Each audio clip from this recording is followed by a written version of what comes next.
A dramatic new development has emerged in the escalating tensions involving Israel, Lebanon, Iran, and the United States of America. And according to the report, US President Donald Trump held a heated phone conversation with Israel Prime Minister Benjamin Netanyahu on Monday, exchanging and expressing strong anger over Israel's continued military operations in the Lebanon.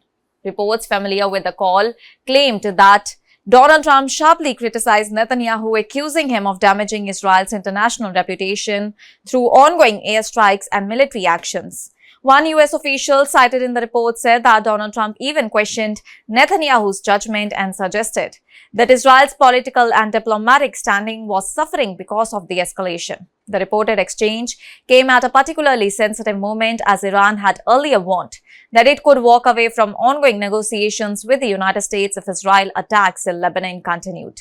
And according to the reports, Donald Trump was especially concerned about the growing number of civilian casualties and the destruction of residential buildings during operations targeting Hezbollah commanders. Reports also indicate that Donald Trump demanded an explanation from Netanyahu regarding the strikes and warned that any further attacks on Beirut could deepen Israel's diplomatic isolation.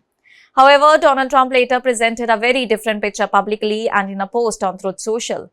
He described his conversation with Netanyahu as very productive and announced that Israel had agreed not to send troops into the Beirut.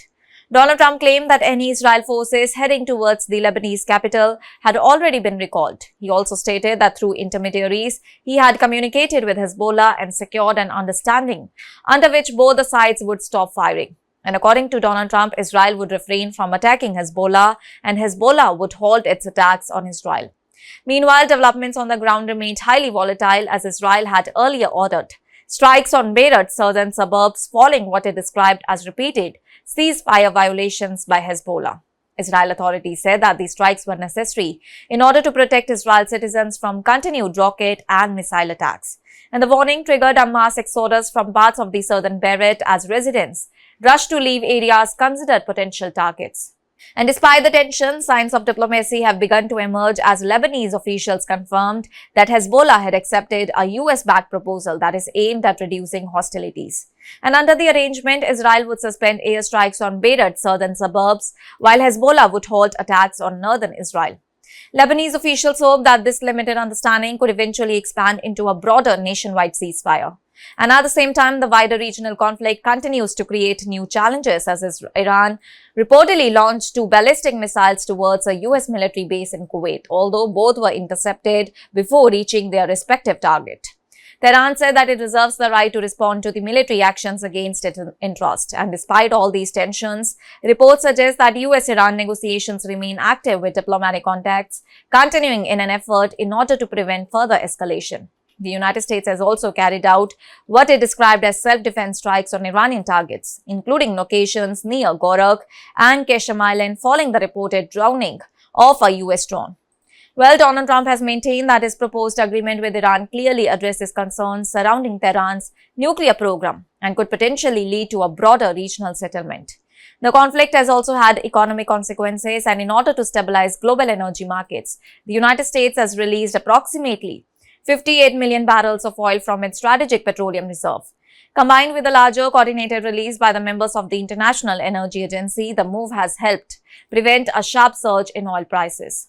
However, analysts warn that the measure is only temporary and that prolonged disruption in regional shipping routes could still trigger significant increases in global energy costs. And on the diplomatic front, Israel and Lebanon are scheduled to continue direct talks in Washington this week. And all these discussions represent the first sustained negotiations between the two countries in more than 3 decades. Lebanese officials say that they remain committed to pursuing a political solution despite ongoing military confrontations. Iran has also insisted that any broader ceasefire arrangement with the United States must include Lebanon, arguing that an attack on Lebanon would constitute a violation of any regional agreement. And the humanitarian toll continues to grow as thousands of people have been killed in Lebanon since the latest round of fighting began. While more than 1 million residents have been displaced, and both the Israel and Hezbollah continue to accuse each other of violating ceasefire arrangements, and sporadic exchanges of fire have persisted even as diplomatic efforts intensify. Well, as world leaders race to prevent a wider regional war, the coming days are expected to be critical, as the success or failure of ceasefire negotiations, US-Iran talks and Israel-Lebanon discussions could determine whether the Middle East moves towards de-escalation or faces an even more dangerous phase of the conflict. That's all for now. Stay tuned to the Savera for more updates. Do like, comment and subscribe to the channel.